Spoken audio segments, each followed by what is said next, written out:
Ensemble, invoquons l'Esprit. Viens, Esprit de sainteté, viens, Esprit de lumière, viens, Esprit de feu, viens nous embraser. Bonjour à tous et à toutes, très heureux de vous retrouver encore aujourd'hui en ce 16 mars 2021 pour une autre plage, une aventure aux côtés de l'Esprit Saint qui nous conduit au pied de Jésus pour que nous puissions boire à sa parole. L'évangile est un extrait de Jean au chapitre 5, les 16 premiers versets.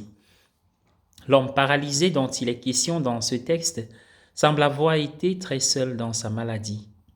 Il était allongé près d'une piscine à Jérusalem, dont on croyait qu'elle avait des propriétés curatives si l'on entrait dans l'eau après qu'elle ait été troublée. Or cet homme paralysé dit à Jésus, « Je n'ai personne pour me mettre dans la piscine quand l'eau est troublée. » Il n'y avait jamais personne autour de lui quand il avait besoin d'être porté. Dans les évangiles, il y a un autre paralysé qui était loin d'être aussi isolé dans sa maladie que cet homme. Il avait 4 amis qui le portaient jusqu'au-dessus de Jésus, allant même jusqu'à créer un trou dans le toit au-dessus de la tête de Jésus pour faire descendre le paralytique, car la foule autour de Jésus était trop nombreuse. Connaissons cet épisode. La maladie peut être très isolante, surtout en ces temps covidiens. Être malade sans amis est particulièrement isolant. Cependant, Jésus est entré dans l'isolement de cet homme sans y être invité. Il l'a vu, connaissait sa situation, il s'est rapproché de lui et s'est adressé directement à lui.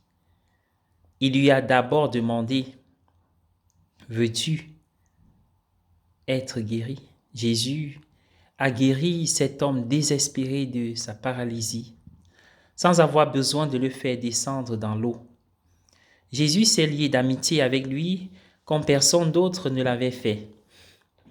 Il nous rappelle que lorsque nous nous sentons isolés à cause de la maladie ou d'une autre raison, le Seigneur est toujours à nos côtés et s'efforce de nous relever de ce qui nous préoccupe.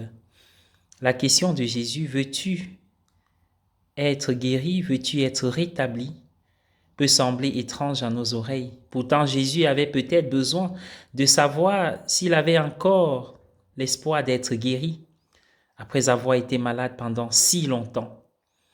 Le Seigneur répond toujours à nos espoirs. Gardons espoir.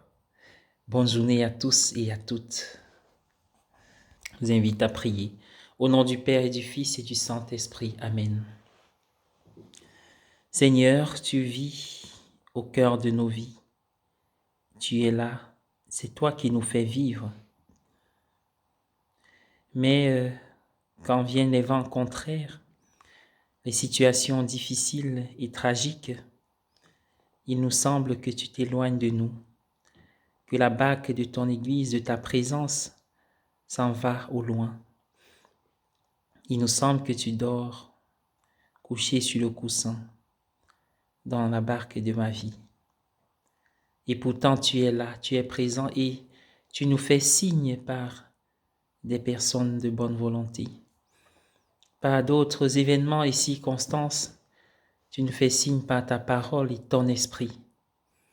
Donne-nous de ne pas nous sentir seuls et abandonnés, car c'est toi qui t'invites sans attendre notre invitation. Donne-nous de garder espoir et de savoir que tu peux encore quelque chose dans notre vie comme dans celle des autres.